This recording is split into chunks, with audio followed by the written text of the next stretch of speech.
Hello friends, welcome back to my YouTube channel. आइए friends, देखते हैं आज यूपी पुलिस सैलरी जो कि न्यू कांस्टेबल नियुक्त होंगे उनकी ट्रेनिंग पीरियड में कितनी सैलरी होगी, उसके बाद जो ड्यूटी पीरियड होगा उसमें सैलरी में क्या होगा, और उसके बाद हम देखेंगे जो 8th पे कमीशन आया है उसमें क्या इंक्रीमेंट होगा।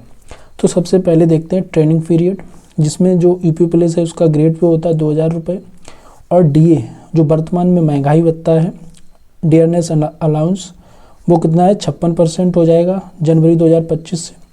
तो ये जो बेसिक पे इसका यूपी पुलिस कांस्टेबल का वो है 21,700 रुपये। तो डीए कितना होता है, जो बेसिक पे होता है उसका जो भी महंगाई भत्ता होता है डीए उतना परसेंट यहाँ पे निकाला जाता है। तो ये 21,700 है, इसका हम 56% अगर निकालते हैं तो ये आ जाता है 12,152 रुपये। तो ये डीए है और ये बेसिक पे है। तो यही, और इसमें एक चीज़ और जुड़ जाती है वो फूड अलाउंस। तो ये टोटल जो ग्रॉस सैलरी बनती है ट्रेनिंग पीरियड में वो फूड अलाउंस हो जाएगा 1875 और 12,152 रुपये डीए के, और बेसिक पे 21,700। तो टोटल जो सैलरी मिलेगी वो मिलेगी 35,727 रुपये, जो न्यू पहली सैलरी इनकी होगी जो न्यू कांस्टेबल होंगे। उसके बाद इसका जो एनपीएस डिडक्शन होगा नेक्स्ट मंथ से वो कितना हो जाएगा। जो एनपीएस डिडक्शन होता है वो हमेशा जो up to 10% of salary basic plus DA, तो जो बेसिक और डीए होता है उसका 10% निकाला जाता है, वो डिडक्ट किया जाता है। तो यहाँ से जो इसका बेसिक और डीए होगा वो होगा 33,852 का 10% हम निकालेंगे, जो कि बेसिक और डीए जोड़ के हो जाता है। तो इसका हम अगर 10% निकाल देंगे 3385 रुपये। तो ये इन हैंड सैलरी जो होगी जो नए कांस्टेबल होंगे उनकी 30,467 रुपये in hand salary NPS deduct के बाद। उसके बाद हम देखेंगे कि जब ये थाने में या कहीं पे ड्यूटी टाइम में पहुंच जाएंगे तब इनकी सैलरी कितनी हो जाएगी।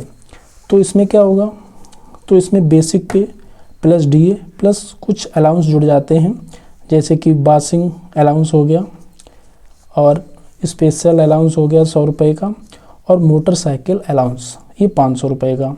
और इसमें एचआरए जुड़ता है जो कि 2400, 1600 और 1200 तीन स्लैब होते हैं इसमें। 2400 जो महानगर होते हैं उनमें होता है, और जो 1600 रुपये होते हैं जो माध्यम सिटी होती हैं, और जो क्या नाम जो सबसे ग्रामीण क्षेत्र में जो होते हैं शहर छोटे छोटे कस्बे उसमें होती है 1200 रुपये। तो टोटल जो सैलरी बनेगी ड्यूटी टाइम में एक कांस्टेबल की वो कितनी बनेगी, basic pay plus DA plus food allowance plus washing allowance plus special allowance motorcycle allowance और एचआरए।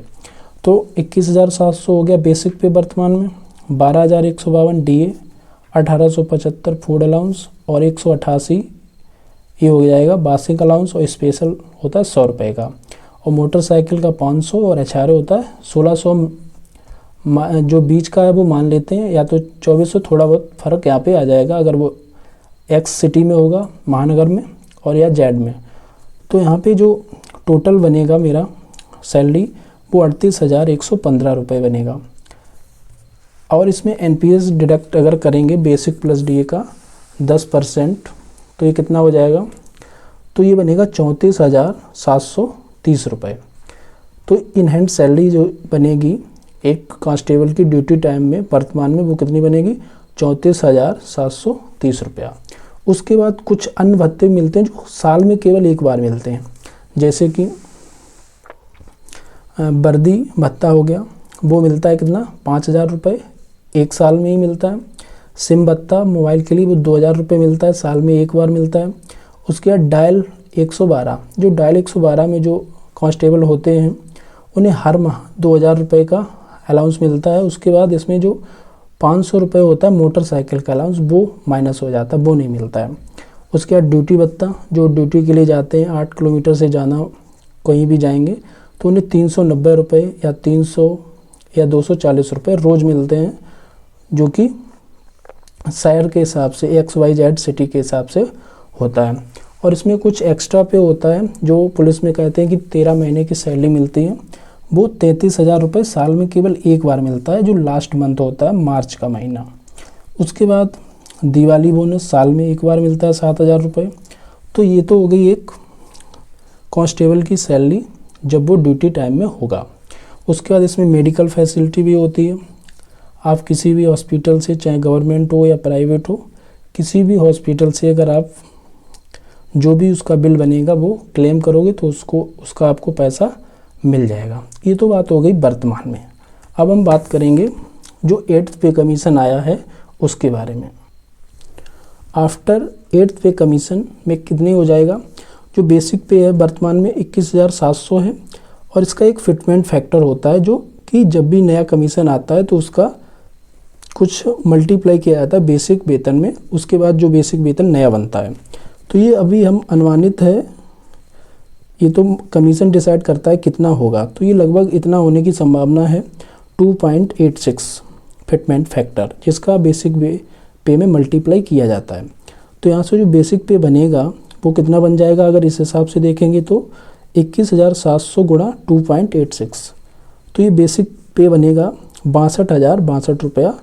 और जब भी बेसिक पे बनता है कमीशन आने के बाद तो जो डीए होता है वो 0 हो जाता है, डीए फिर नहीं लगता है। फिर डीए हर 6 महीने में एक बार जुलाई और जनवरी में 3% या 4% बढ़ता है, वो डिसाइड किया जाता है।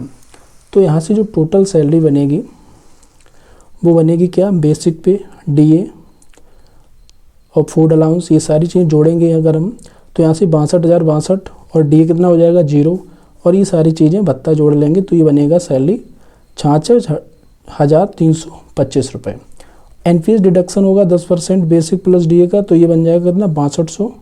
तो ये टोटल एनपीएस डिडक्शन के बाद जो इन हैंड सैलरी बनेगी वो बनेगी कितनी? 60,125 रुपये। कितनी बनेगी? 60,125 रुपये। और तो ये सारी चीज़ें हैं। Thanks friends.